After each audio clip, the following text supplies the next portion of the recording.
مجاہدہ کا مطلب اپنے آپ کو سنوارنے کے لیے کوشش، اتنی کوشش۔ فرماتے ہیں میں جنگلوں میں چلا گیا، 25 سال میں نے جنگلوں میں گزارے۔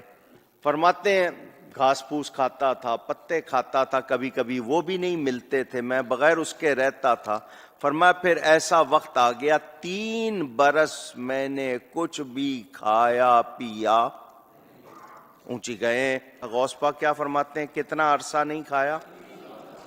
اونچی 3 سال پہلے وفات پائی ہے، میرے خیال 3 سال ہی ہوئے ہیں، بابا رحمت اللہ نے، مانسیرے کا رہنے والا تھا، نام تھا رحمت اللہ، اس کو بابا دھنکا کہتے تھے۔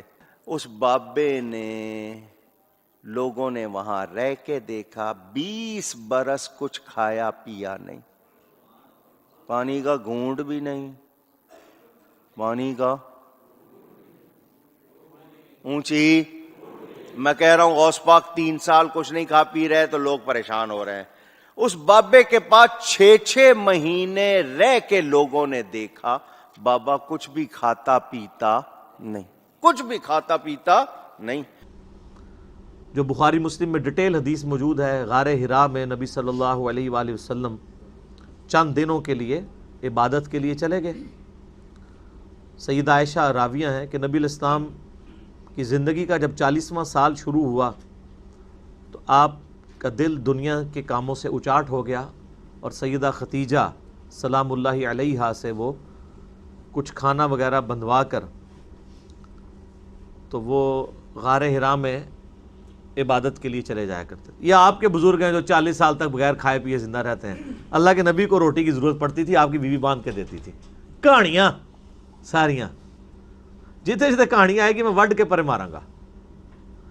بخاری مسلم ہے کہ نبی اسلام کھانا ساتھ لے کے جایا کرتے تھے۔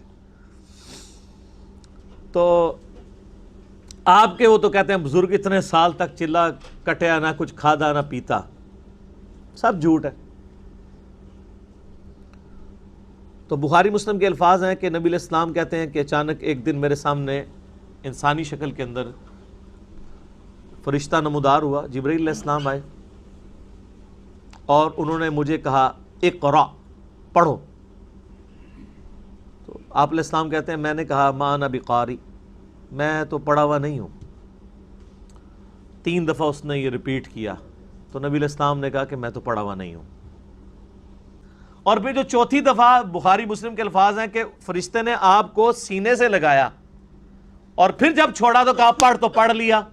وہ سینے سے لگا کے اللہ تعالیٰ نے جبرائیل کے ذریعے پڑھنے کی استعداد آپ علیہ السلام میں ٹرانسفر کر دی۔ سمجھ آ گئی بات کی؟ اللہ کے لیے تو ممکن نہیں ہے نا، ناممکن نہیں ہے نا یہ چیز، ایک لمحے میں کسی کو سکھا سکتا ہے۔ اسی لیے تو میں بار بار کہتا ہوں کہ آپ کہتے ہیں نا ہمارے بزرگ جو ہیں وہ کشف کے ذریعے دل کا حال جان لیتے ہیں۔ بابا رحمت اللہ نے، مانسیرے کا رہنے والا تھا، نام تھا رحمت اللہ، اس کو بابا دھنکا کہتے تھے۔ بابا ڈنڈا مارتا تھا نا، جس کو ڈنڈا لگتا تھا اس کا بیڑا پار ہو جاتا تھا۔ ٹی وی میں آیا تھا، ڈنڈا مار رہے بابا جی اللہ کا۔ کوئی ہوتا تھا نا جس کی نیت خراب، بابا ٹکا کے مارتا تھا، اس کے دل کا حال بابے پہ کھل جانا، باقی کو تو ہلکا ہلکا، اس کو ٹکا کے مارتا تھا بابا، اس کو پتہ لگ جاتا تھا کہ میں کس نیت سے آیا ہوں۔ اسی لیے تو میں بار بار کہتا ہوں کہ آپ کہتے ہیں نا ہمارے بزرگ جو ہیں وہ کشف کے ذریعے دل کا حال جان لیتے ہیں، تو اللہ تعالیٰ ان کو 2 منٹ میں سکھا دے۔ میں اپنا میکینیکل انجینئرنگ کا فارمولہ لکھ کے دیتا ہوں کو دنیا کا بابا اس کو دیکھ کے پڑھ کے بتا دے، کہتے ہیں دل کے حال جان لیتا ہے۔ یہ تو سارے ٹھوس ہو جاتے ہیں بھئی، کشف کا اللہ کو تو میکینیکل انجینئرنگ آتی ہے نا، تو آپ کو تو ہم یہی چیک کریں گے نا، دل کا حال تو دور کی بات ہے نا، پرانی بات ہے، دیکھ کے پڑھ دے، نہیں پڑھ سکتا۔